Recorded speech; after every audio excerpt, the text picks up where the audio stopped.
Welcome back to another episode of Cobra Kai Companion. I'm Peter. You guys, I have interviewed this gentleman before, but on a different podcast covering Obliterated, which was also created by John, Josh, and Hayden, who created Cobra Kai.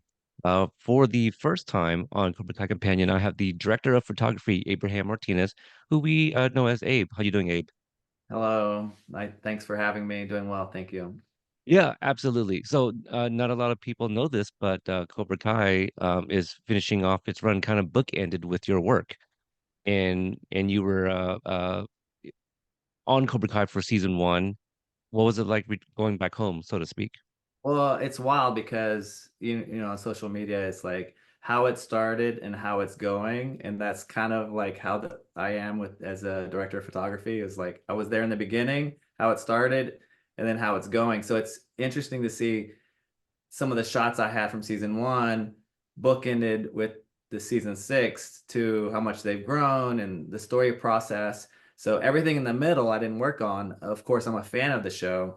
And when we started Cobra Kai, I didn't even know what Cobra Kai was. And then we were filming it and I fell in love with it. And I continued to be, and then I went away for 4 seasons. And then all of a sudden, I'm seeing T-shirts all over the world with Cobra Kai on it. I'm like, I got to go back. And I reconnected with the guys on Obliterated, and they said, just come back home to your Cobra Kai family, and that's what happened. Yeah. So, did your also for those that are really interested, the discussion on Obliterated was very technical. It was like, sitting in a lecture at film school. And so I'm gonna link that on this episode as well for those that want to hear your backstory because it's an incredible backstory and journey of your work. Um, did your duties change between seasons one and six? Did you pick up any other duties, anything of that nature? In terms of the process, diving in at the end, I think so. Hmm. I think, being a fan of the show and the guys writing and quite frankly, the entire writing staff, everyone really leads with so many conversations. We really care. It's like a garden. Like we really try to hone in on the same page with in terms of the tone, with Ralph's character and then we Daniel and basically we have a huge cast now in season six. So when I first started, it was a very tight story with a very small cast, and now it's huge. So that was a big thing for me. But I've worked on so many other TV shows with a big cast. It wasn't a problem to do that. For me, it was more really how to ground the tone for each, the tone for Kreese.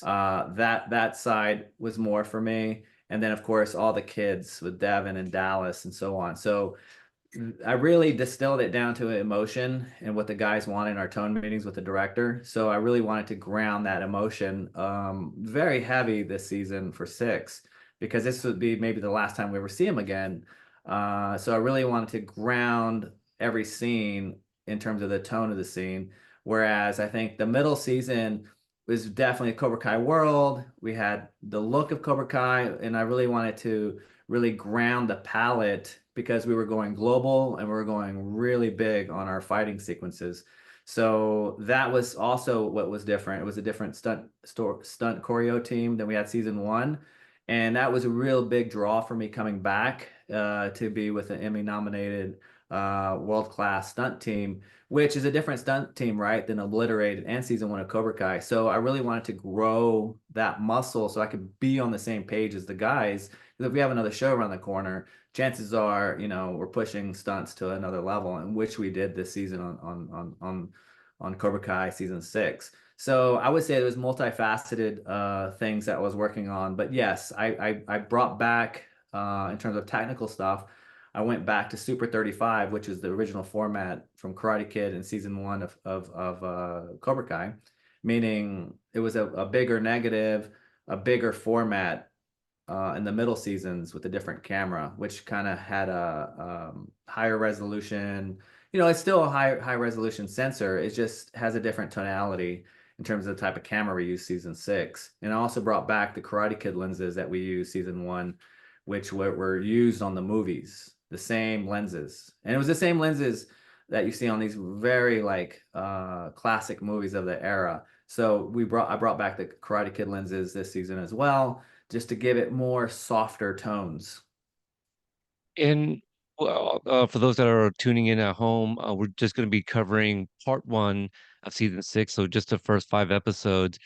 Abe, can you talk about like the differences between the people that are actually behind the camera, the cameramen, and when is it when is it appropriate for you to be holding the camera yourself? Because like some of the back behind the scene photos we've seen. I've seen one photo of you wielding some sort of like setup with the camera, and you're laying on the sparring deck, right? I believe Yuji's above you, if I remember correctly in this photograph. Then a director like Sherwin, who did episodes 4 and 5, he's holding the camera, and I believe jumping and following the people, during like Barnes's a training. Uh, but then there's various cameras as well being held kind of by other people. Can you talk about like the different moments when certain Yeah, individuals are holding the cameras? yes, and I think maybe would have been a question right out of the gate was the role of a director of photography. Just Hmm. so our audience knows what it's referred to as DP, director of photography, or DOP, director of photography, also known as cinematographer. Basically, I run the visuals, the look, the tone, the lenses, and I bridge the gap to where the camera placement is. Like, because anytime you watch a show, the camera's in a certain placement, and that's kind of where the audience is standing. So if you enter a room, you see the wide, you see everybody's spatial distance, and then you cut to a close up, then that's where we move the camera. So I'm basically standing in the gap for the audience. And in that process, you're bringing the script to flesh. You're fleshing out the script. And the director, in concert, in collaboration, is that we do this together in prep, and we decide, the point of view of the scene, the point of view of the episode, and we put a lot of emphasis where it may be coming from. It all stems from the showrunner, it all stems from the story, it all stems from the script. So that is the ultimate priority, is that the script informs us how to evoke these feelings. And basically what I do is use lighting as as a way to illuminate sensation of what the audience may feel. Much like how we talked about Obliterated, every person went on their own journey, and you felt like you were getting in a roller coaster ride with the cast. So I'm still very much like-minded in that sense, but I do know that every season of the show of Cobra Kai, we're building this backstory with Tori. We're building this backstory with Kreese. So from this point of view is that you want it to feel like the audience is in the valley, and then we cut to we're in Korea, and so on. So a lot of those tones are determined really early on in the prep, and the way we shoot the scenes are also a certain way. So the scene that you referred to with Sherwin, that was not my episode. I actually am. I must also say I alternate DP. I alternate shoot with another DP, David Salmons.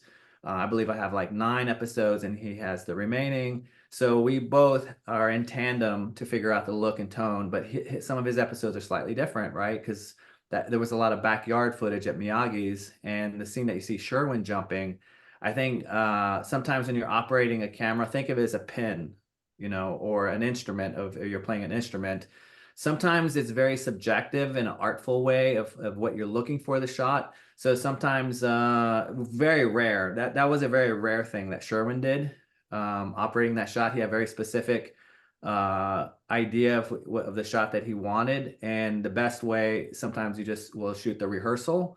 And I think that's what we saw there, is that we did a rehearsal, but it was like a one take thing, that he was able to get that shot of them leaping through the air. I think maybe one of our camera operators had another angle, so it was probably one of those safety type of thing situations.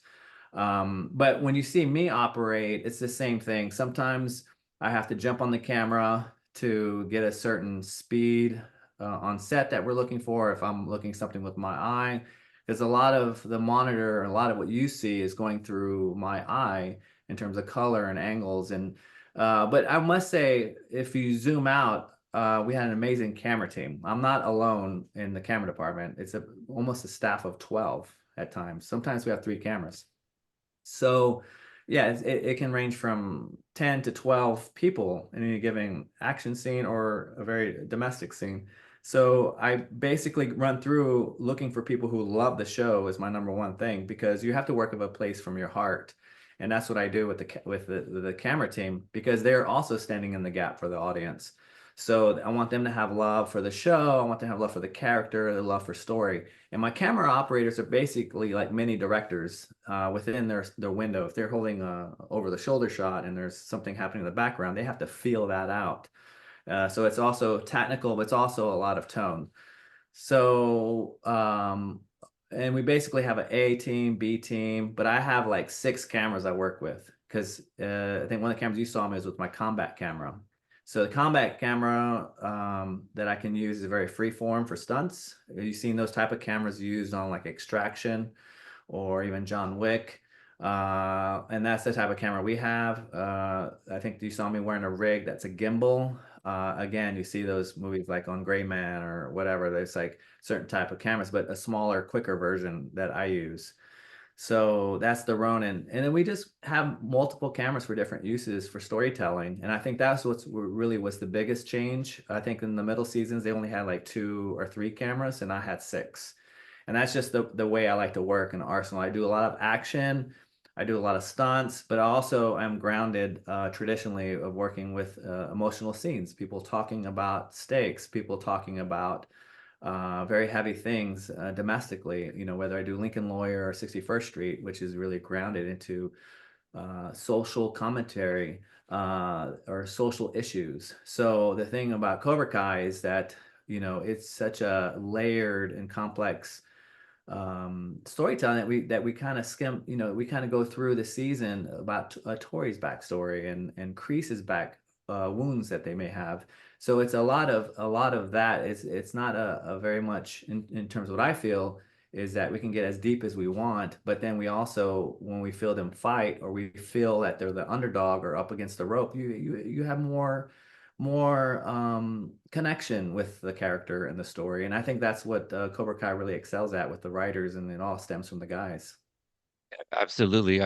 Yeah, that's a lot there. I did see a picture of Tanner also wearing like a camera. What was that just, one of those things that he was just trying it out and or did some of the cast members did they also want to get in on some of the fun and shoot as well? Working in the camera department is a very unique experience that we're very close to the actors. We're on set all day, every shot. It's not like you set up a piece of gear and walk away. So our camera teams are very much closely connected in conjunction with the blocking, with the actors. We're there together. You know, being in the position that I am, because a director will come in, you know, for a few episodes, but camera team, we're there for every setup. Every single setup you see, there's a camera team there. So we get and same thing with actors are coming in. So we get close and uh when you saw that picture with Tanner, he you know, for whatever reason this season, the cast it was very much wanting to capture every moment. So they came out very camera heavy. Sholo and Jacob, the entire teams were taking pictures. It was like their senior year in high school, taking pictures for memories. And they were coming out with really great, amazing cameras. They were shooting film. I saw Shola shooting Super 8. Tanner's asking questions. And I just feel like the set has such a, and I mentioned this on before in other podcasts, that it has such a great indie spirit. You know, even though we're Netflix and Sony, we have a sense of filmmaking spirit. That's what I mean when I say indie spirit. That everybody's in part of the craft. And so Tanner was simply trying out the rig to see what that feels like. I don't know what he has in mind in his future, but the thing is like it's always good to feel like we try to feel what the actors are going through. And in that case, he was feeling what our Steadicam had to hold up a 50-pound rig.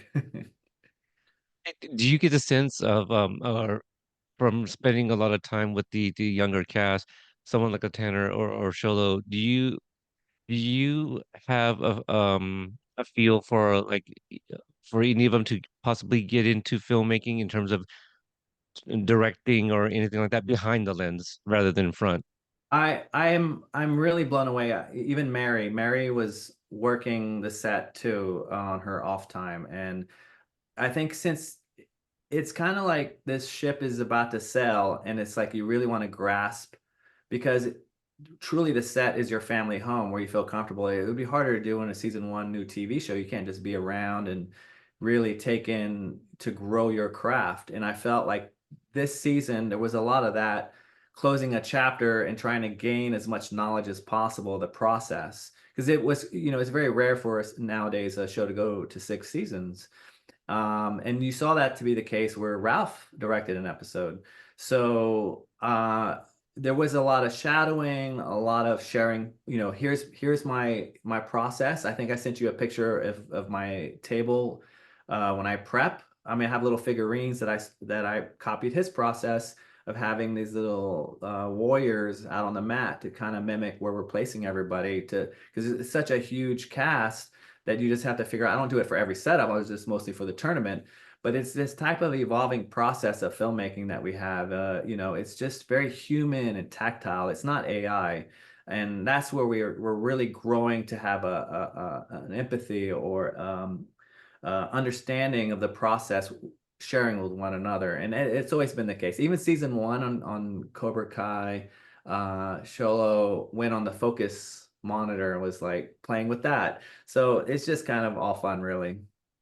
Yeah, you mentioned kind of some of the actors shadowing. Well, when I got to visit the set, there was an actor shadowing as well, which we won't say who until that episode comes out or any behind the scenes stuff, right? But so that was kind of fun to see to see somebody that was also on set just observing.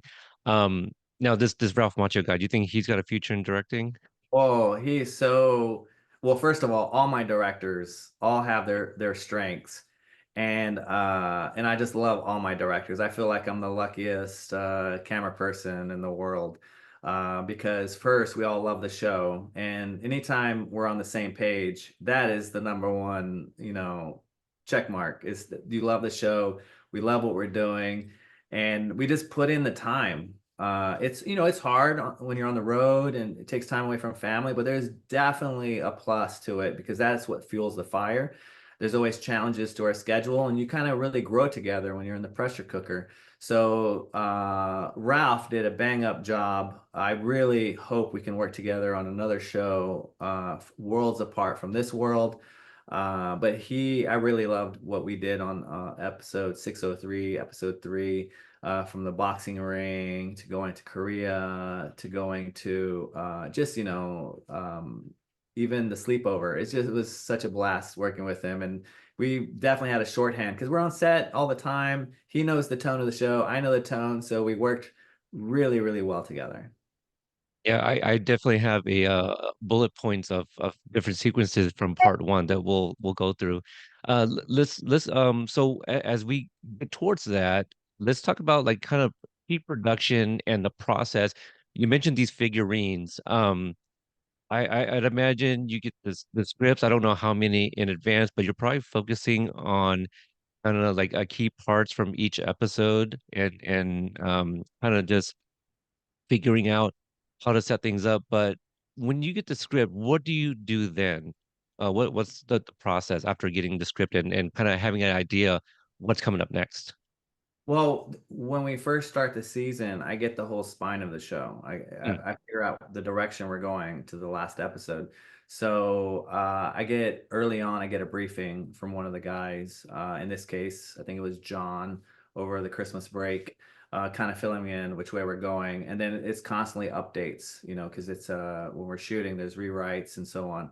So what's unique about the camera department, especially my role, is a director will come in and do their one episode, but as a director of photography, you're have a lot of balls in the air that's happening in terms because you're framing this up. So it can be the colors of the wall, it can be their windows, special gear if you want to get a super close up of the eyeball. Like there's so many different things that are happening.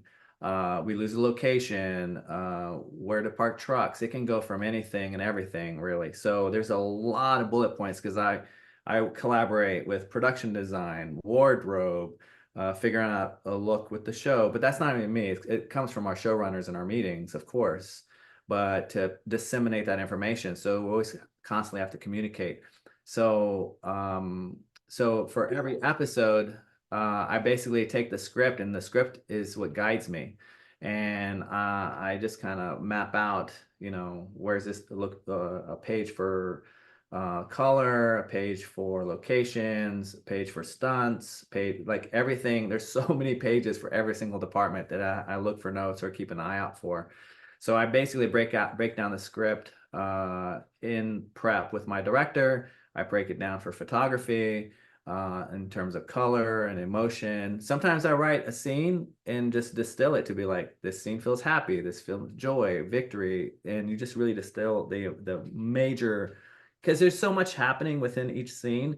You want to distill it down to what is the core element of the tone of the show. Because when you notice when you're watching the show, you're going from one mood to the next. So the guys are very lyrical with their music and their tone, because they're ushering you into the next scene, and you were just like, whoa, I can't believe she just said that. And as you're having these tones, you're kind of like, it's kind of like, oh, I don't know how to else to say it other than like an amusement park ride. Like you're about to take the turn, you feel the wind blowing on you, and then you're going into the next scene in the LaRusso home, or you're into the dojo. So you always have to constantly think how the audience is feeling from one emotion to the next, because it's all really kind of like, it's not mathematical, but it's very painterly. And that's the kind of tone that I try to build throughout the episode, with the director and our team and others. But yeah, but when it comes to the nuts and bolts, yeah, it's all in the script, and I have to insert my own pages into my own ideas into how to help execute that. With the episodes one, from what we remember prior to the strikes last year, it sounds like it was written and filmed. Are you able to share like how different the first episode one is from what we ended up seeing?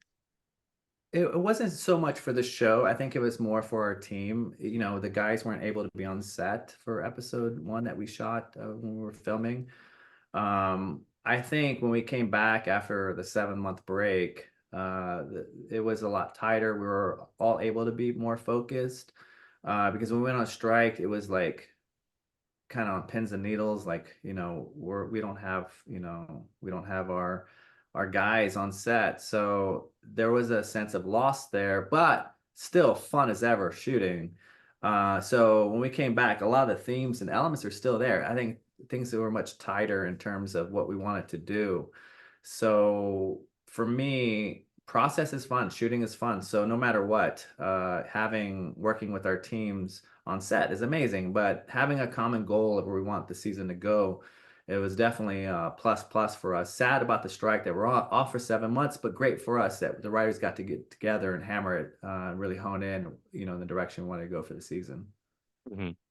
Um, I keep looking at I typed figurines. In episode one, we see like a lot of people in the backyard of Miyagi-Do. We get the reveal of the new logo, even Miyagi Fang. What can you share about a lot of the things that went on in Miyagi-Do, and also golf and stuff, since it's also part of episode one. Yeah, so in terms of having the big themes for the show, at least for me in photography and color, figuring out what really kind of grounds all the characters is a theme of identity, right? So who are we? Cobra Kai, I think identity for the most part in storytelling and cinema or television, we're really writing about identity, of who we are as a people, who we are as a culture, who you are as your background. And what I decided to do, knowing where all this comes from and what the foundation is Mr. Miyagi. And Mr. Miyagi has, he in the movie Karate Kid, which I think is the ultimate immigrant story. He was working, and the two people crossed paths and made an unlikely friendship that was very powerful friendship. And he was lacking a sense of a father. So there's multiple identities happen when you see Johnny Lawrence or you see LaRusso. this is like a bunch of orphans coming together, and what kind of banner, and we're about to go global, right? So early on in the episode, I was like, how do I tie in this Miyagi spirit? And what I did decide to do was go, if you see the logo, I decided to use the tones of orange and yellow. You have the his Daniel LaRusso's car is yellow. He was wax on, wax off. That sponge was yellow, and so on. But it's still in the sun, in the sign of the sun. Even when you see them in the movie poster, there's the sun. So I wanted to have this sense of a new day, and so that logo became kind of my benchmark for the entire season. And not, I know you like connecting a lot of shots with nostalgia cinema, and you do a great job at referencing, different frames and having that. But also, I wanted to catapult the future because his world, what we've seen to find out is Cobra Kai is opening up to even be a bigger world. And I wanted to have the common ground. And that's the logo, that's the color palette, that kind of orange sun fire feel. So I just kept imagining through the whole season of what Miyagi's, his art, his philosophy, the mystery, the way he has such discipline. And that's what our show is based on, trying to keep that legacy alive and have it. Is it purity? Well, we don't know. We go into episode 3 and find a hidden box. So there's a lot of mystery going on in that. And to me, it's a new day. When that sun rises and the sun sets, it's a new day and an end of a day, and it's something to look through. And I think that to me was kind of grounding everybody's character of how the new day would happen. And in that sense, yes, you see the new logo, you hear the music, and you're really feeling it. And you see that same sun in the valley. You see that sun maybe in Korea, but not in this episode because that was a different tone. It's so in golf and stuff, it's kind of like bluish, some purple, a lot going on emotionally in terms of like Robbie's relationship with Kenny, but also like Tori and Sam. There's some sort of disconnect here. It does kind of remind me of like the colors from the frat party in episode 2. Is there any connection to that, or is that's just colors? Okay, so when I first started the show, I was a fan of Karate Kid, right? And then Cobra Kai. Now Cobra Kai has its own world. So I don't need to have so much tie-in anymore to Karate Kid because we have a Cobra Kai universe. So I shot when I did the scene, the dating scene, we filmed the arcade, the dating scene where they're playing games and there's a music montage on season 1. So I Hmm. did photography on those video game, that sequence of them playing hockey. So that was a direct link, and we still do direct links for Karate Kid all the time. Don't get me wrong, but the color palette I want to be in more. But this last season 6, I wanted to arcade to feel like, you know what, this world can continue on. I didn't want it to feel limited. I wanted to feel like this world, the next generation, can keep going. And so you're seeing a mixture of these characters who were once at odds, who were far apart in terms of friendship, all together, but still a lot of baggage that they had from previous seasons. I wanted it to be kind of a reset. So each one of them are in different colors, and it's definitely very spatial to what a video arcade would look like. But I also took those tones to be like, what if this world keeps going type of situation. So when they go to the frat house, I want it to feel next gen. I want it to feel like its own new world. So I want it to be the connective piece that keeps going. And basically the complexities of finding out to the school and relationships, and you're going away to college when they're sitting there at the table and they're discussing, well, where are they going to go? And I wanted to have that be kind of the future type tones, which are almost different. It isn't a piece in Karate Kid, but then it's also in season 1, but it's something that can keep going outside that space. Yeah, I like to look at the frat party because it does look like they finally kind of left Reseda, and just kind of the general area that we've have been used to in the last few seasons. So I do like the new locations and just everything just looks really fresh.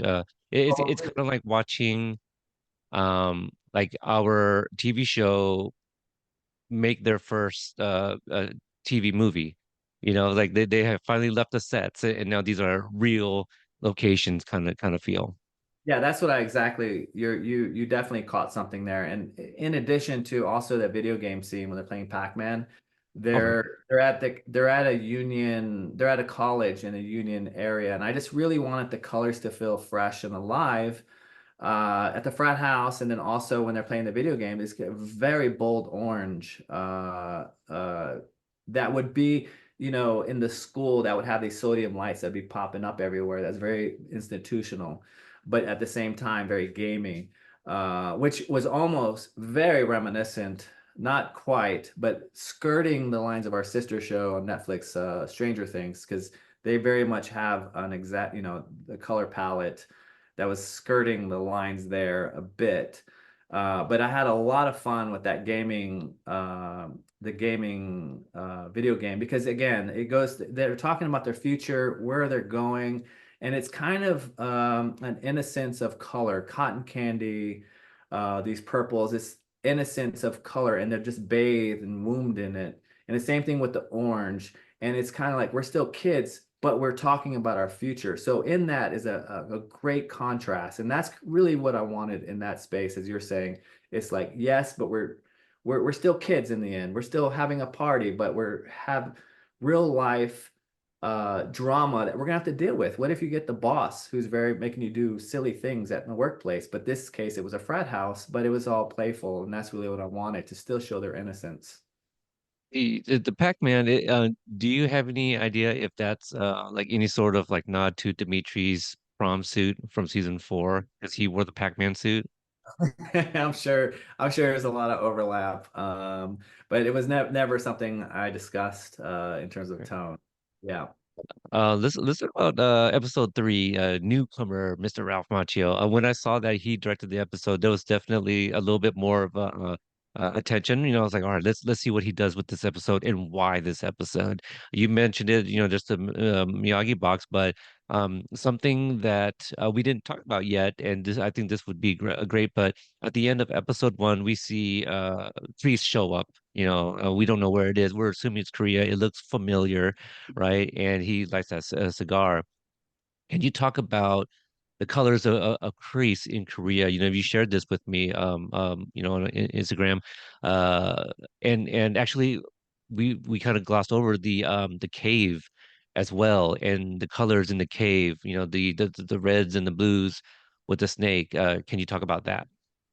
Yeah. So anytime the creased world, and I would say it's kind of the crease, kind of displaced, maybe righteous sensei, or just really misplaced gifts, where Kreese likes to play from the shadows.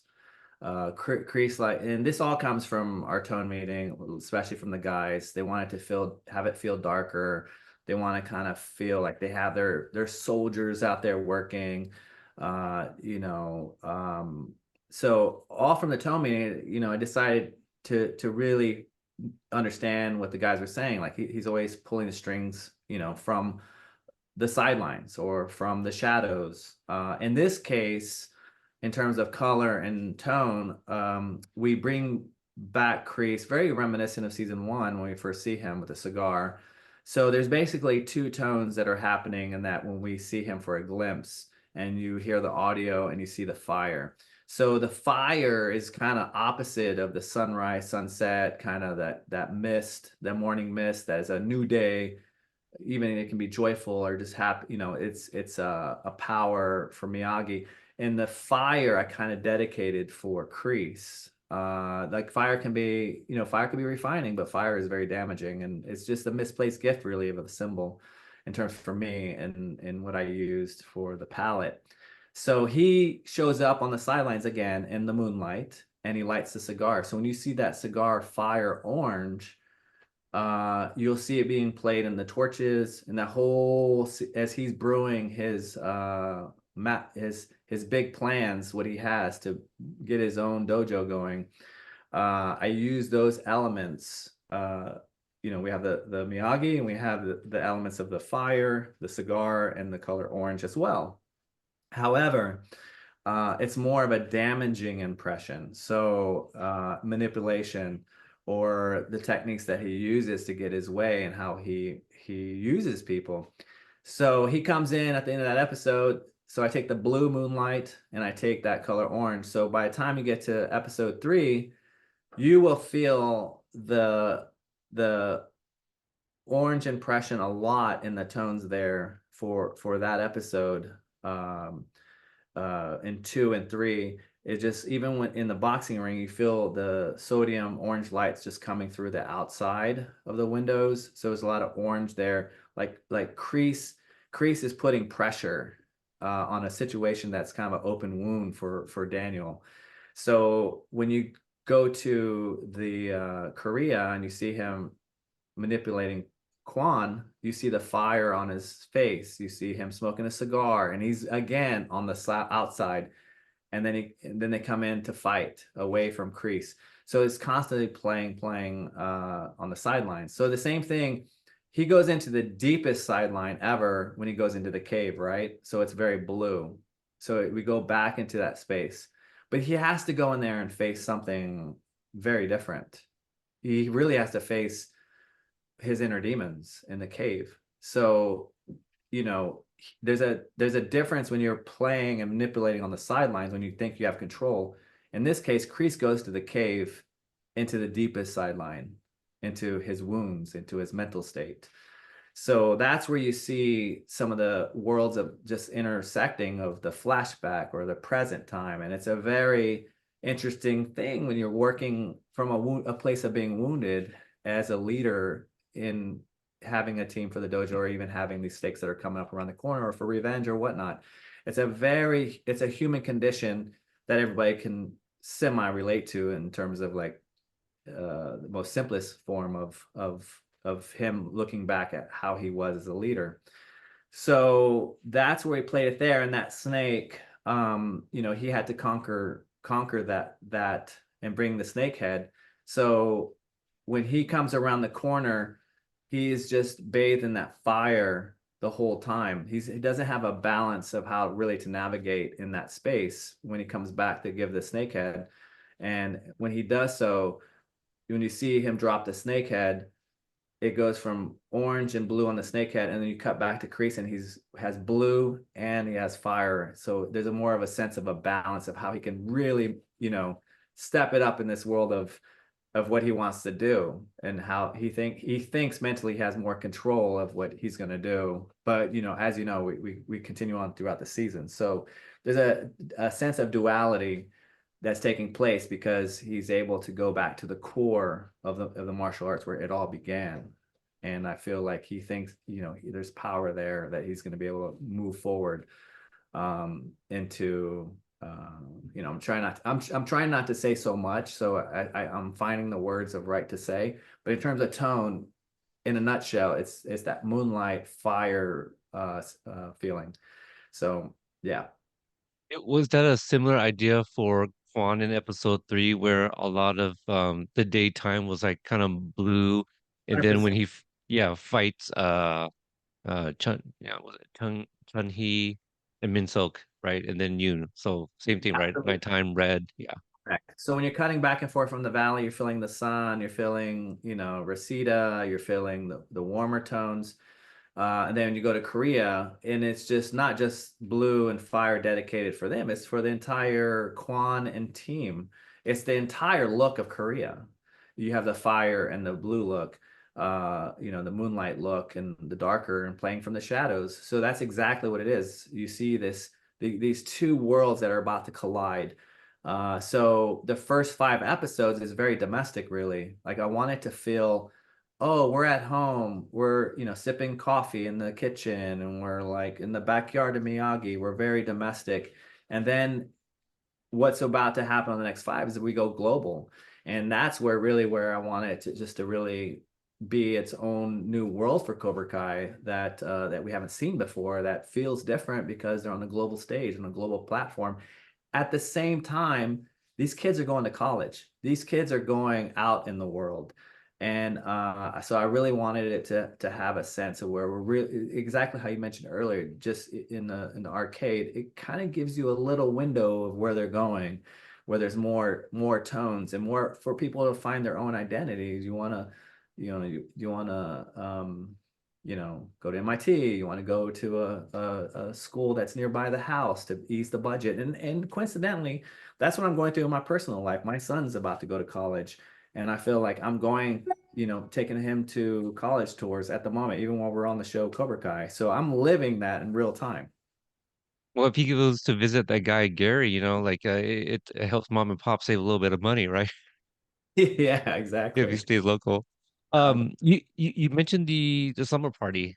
Anything you can share from filming that sequence? Because we also kind of ended with like a really great emotional sequence with of I almost said Mary, but Sam and Tori apologizing to each other outside. one of Really my well favorite. done. Yeah, so many of their scenes. I mean, I have so many favorite scenes with all our cast, really. But that was one of my favorite scenes with them out there talking, just having a heart to heart, because they were all in, and it was our last scene of the night, and we kind of earned that place in terms of the scene when they walk in. The way they entered and the way they exited that house was a different tone, because we're kind of, they have their history together and it's kind of covered up temporarily, but they're trying to, they're having a sincere real connection, and Johnny's trying to divide them. So in terms of the tone that I was told in our meeting is that it wanted to feel like it was kind of that they're stepping into this situation that Johnny's building, and he's using Devin, but it wanted to feel like a scary movie. Where are they going? Where are they having the slumber party? And it's in an eerie basement. I mean, it wasn't that eerie, but it was like just to get the tone, like you don't know where they're going, and then all of a sudden you see Johnny and Devin like, we're gonna do nails and be girly, or do nails and do a classic slumber party. But in the beginning, the tone was to feel like it's a horror movie almost, and I referenced a lot of horror neighborhoods, and that's the kind of scary movie vibes or trick or treat vibes I wanted to set up as they're walking into the space, because they're just walking into, they don't know what they're walking into. So you don't see a common suburban porch light that's turned on. It's very kind of eerie in the beginning. Even the light that's hidden Devin is kind of lower to feel like kind of monstery. And but her character is already full of life and energy, but I still wanted to have this kind of horror Halloween vibes. And by the time when they leave, it's still there, the vibes are still there, but this time it's serious, and you're just on their faces and you're just really locked in. So that those scenes had a lot, and then of course the slumber part was a lot of fun, so it was a lot of emotion happening around that whole sequence.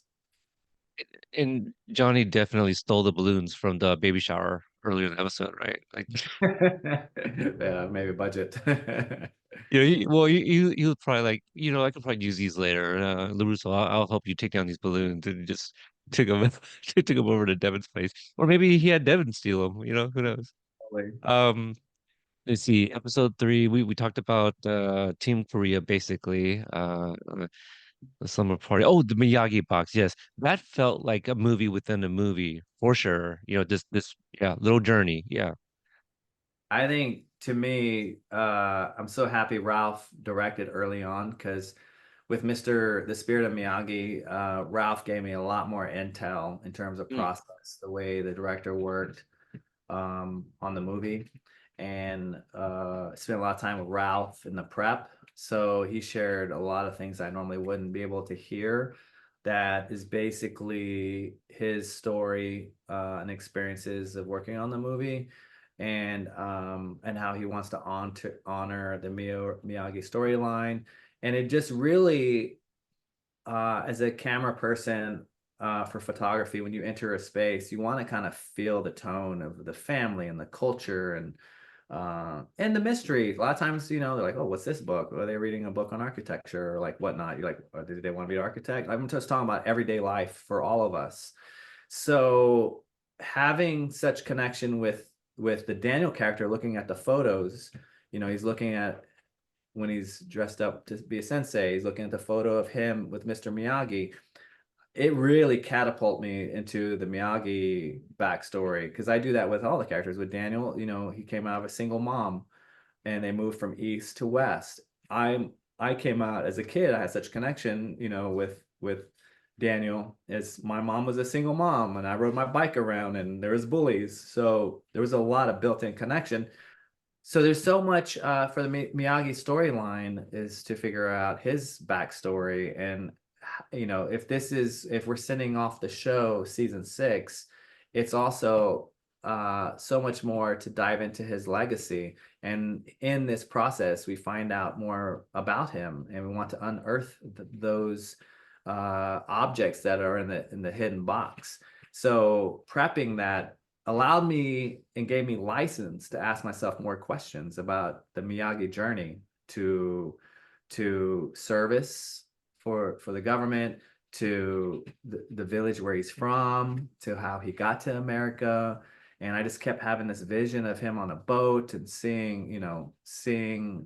be out in the water and meeting people and now with the boxing ring, like there's just so much magical questions really. And that's kind of what that scene was for Ralph and I, is just this box being unearthed with dust and cobwebs, and it really felt like a movie within a movie. You're absolutely right. One of my favorite scenes that we could have just really sat in and just shot all day, really.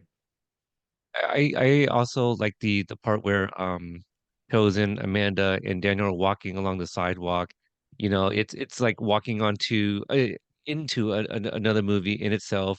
This is there's history there, you know, that includes Mr. Miyagi. Then we find out from um is it Shane? I believe is the character's name, Shane Page or something like that.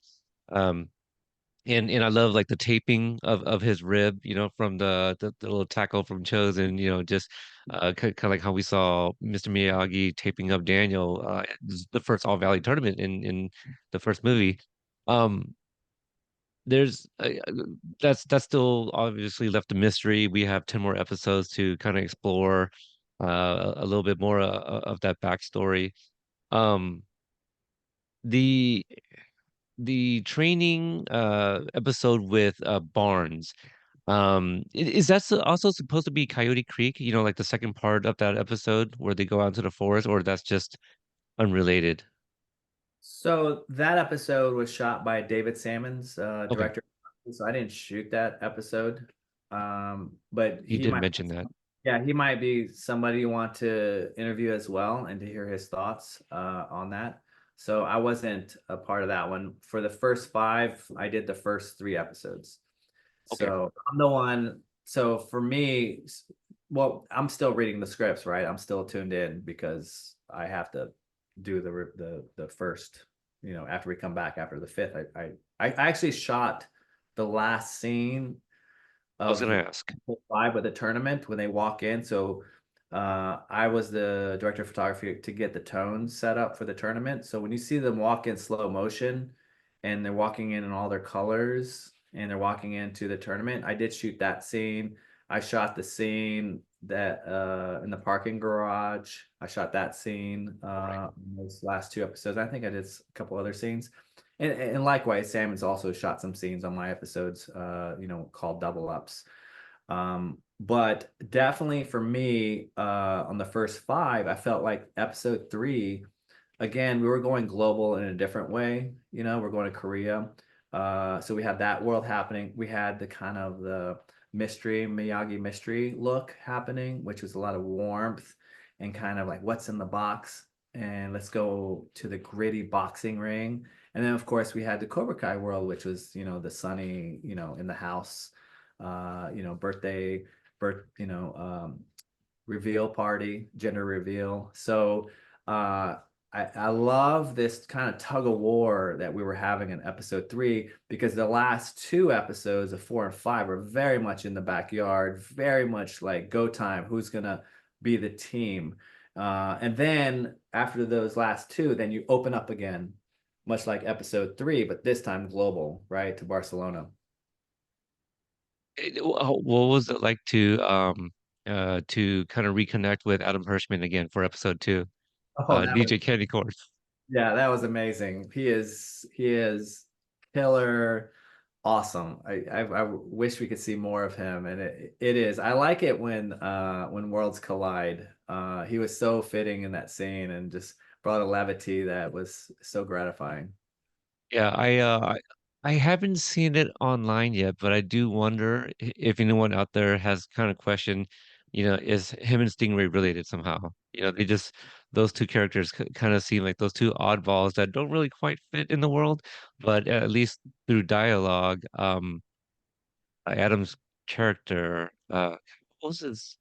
I'm kind of forgetting his name. I know he's Jerry's friend's little brother, Stevie. Is it little Stevie? Sounds right, maybe. Um, but just like in dialogue, I do like how there's a callback. He had seen like the 83 All Valley, but not the 84. So I do like that. Yeah. Um, I feel like I was gonna ask something about that second episode as well. That might be it. You mentioned like the Tories encounter w with Kreese. Um, that parking garage, is that the same one, two stages? The same one at the stages, the parking garage. Uh-huh. Yes. Well, where like the crew parks. Yeah. Yeah. Okay, I thought it looked familiar Yeah. because I also parked there. I go, wait, but that looks.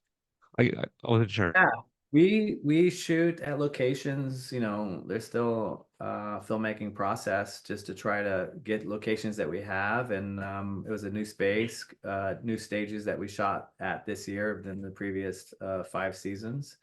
So those were all new spaces that, even if you saw it this season on season six, it was not that parking garage was never part of the process the first, earlier seasons. So it was like Right. fresh sets for us. Yeah. The arena for the Sekai was that at the same location as the other sets, Well, like the Russo home or no, no, okay, oh, no, no. So I won't give away too much on right. like practical locations. I like to have the magic, be what it is. No, no, no. There was we shot this season more on location. So we did a lot of location work as opposed to the previous, or at least the first season when we did a lot of practical locations, and then the middle seasons was a lot more stage, and of course you shoot locations right when you're outside and going different places. But we went back to the original dojo we had season one. We shot there. We went back. It was kind of like a victory lap. We were going to back of a lot of locations that we shot on season one. So there was always being reminiscent of being like, wow, this is the last time we'll see it here, So Miyagi, obviously the backyard, Miyagi backyard was still the same, but it's no longer built anymore. That's it. It's down. I was hoping they would turning into like a putt-putt place or something you can go to, somebody would buy it out and make Mr. Miyagi's putt-putt or something in the backyard. Or Um, go and learn how to paint fences and sand platforms and stuff. a workout area. But, kidding aside, I feel like we went to a lot of really cool locations. Barcelona, we've shot different, new venues and new looks. This tournament is not gonna feel or look like anything we've done before. So it's a different tone. And I think I mentioned to you, like, I really love that entrance at the end of episode five that we shot slow-mo with a big surprise.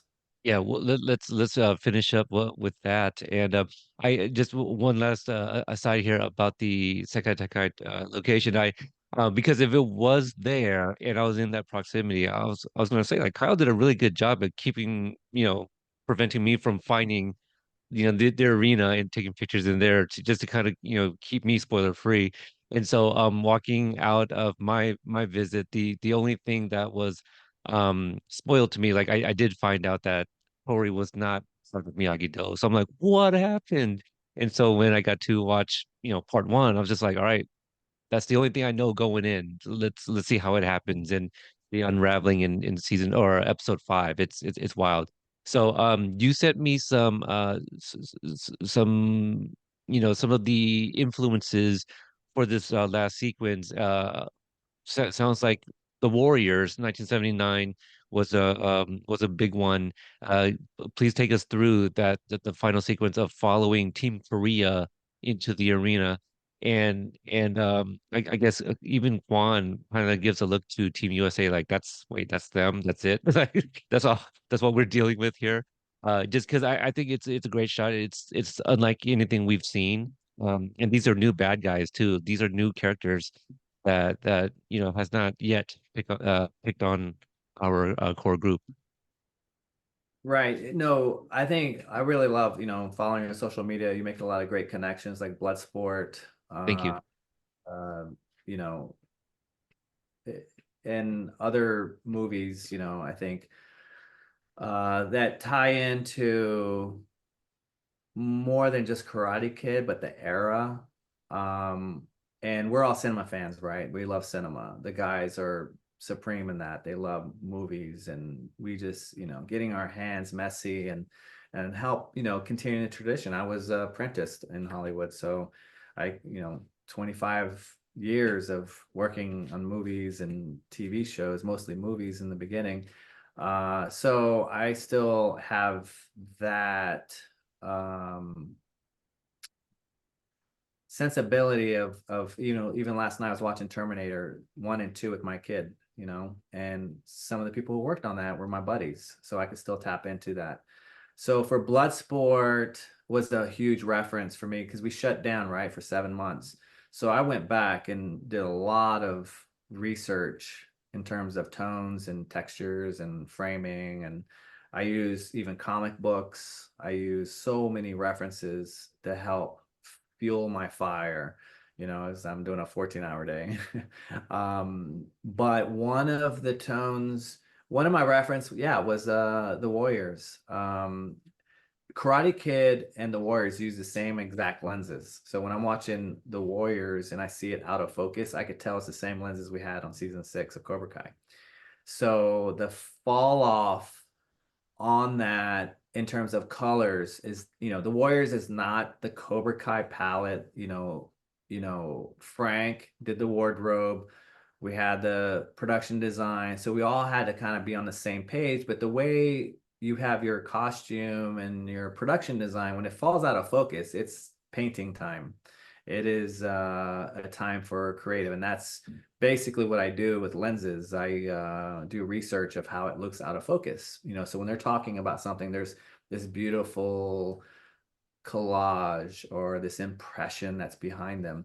So there's a lot of impression work that's happening. So for the Warriors, when I was a kid watching it, it was one of my favorite movies, but I didn't know anything about lenses. And now that I'm like been in the business so long that when I'm looking at the movie, I'm like, oh, they use the same lenses. Okay, all right. So let's, I could tell because the way they shot it, it was very natural using natural space.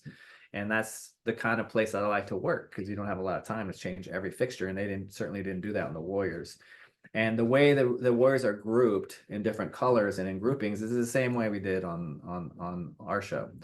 So that's out there. It's not like I'm spoiling anything. You see it clearly on social media. So that was kind of the place where I felt like, okay, the lenses we used were there. The color's not the same. But what happens when you have the Ireland team or we have, the new Cobra Kai team? So that whole entrance of the patches, because even on the Warriors, they all had patches.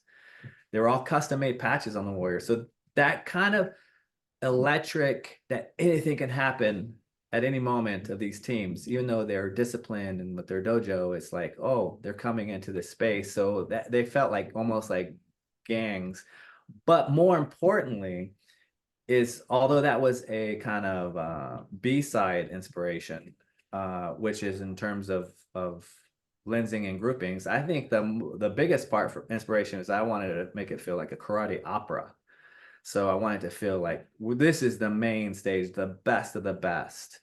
And to have this veneer of an opera, like who is the best, and have these colors just mashed together. And that was my hope for this final tournament on a global stage. It's a new space they haven't been before. Yeah, it looks great. And well, something you said made me think of another sequence, and it happens in the first episode. It's when Daniel goes to talk to Chosen in the back of Miyagi-Do, and he's striking the beam, kind of like Sato does. Some of the setups of the cameras, like it looks, the background is like really blurry and looks out of focus. Are you able to give any kind of insight on the look of that behind Chosen and Daniel? Well, anytime you're doing photography, you determine how much out of focus you want. Hmm. You can have a lot in focus, or you can have hardly anything in focus. So for this, if you're following the chosen journey, I mean, he is completely outside his element. And this is such a personal thing for him. I just really wanted to have a line of focus on him. You see that done on so many different TV shows and movies where just kind of they're out of focus. So he's there in the backyard. So to me, it wasn't about the backyard. It's like, what is he doing? What is he saying? So I just want the audience to really focus in on him. And the way we were shooting, I was very lucky that I was able to really have a really wide open out of focus. We just pay attention to him, even though there's like hot lights and lights coming through everywhere in every direction. Being the backyard, I just really wanted to stay focused on what he was doing. Because for him, there's like a release and he's just applying, he's just trying to break, he's trying to break. So, that is his journey, and that's where I want him to be focused. So I really wanted to feel subjective early on with him as we follow his. And if we can end it with this, of the first five episodes that you were a part of, um, do you have I know you said like you had kind of like favorite moments for different characters and stuff, but maybe something that you were the most proud of in terms of like we achieved this look, and you thought that maybe it was challenging going in, or like like a setup, or just like the finished product, I guess, for what the audience Every sees.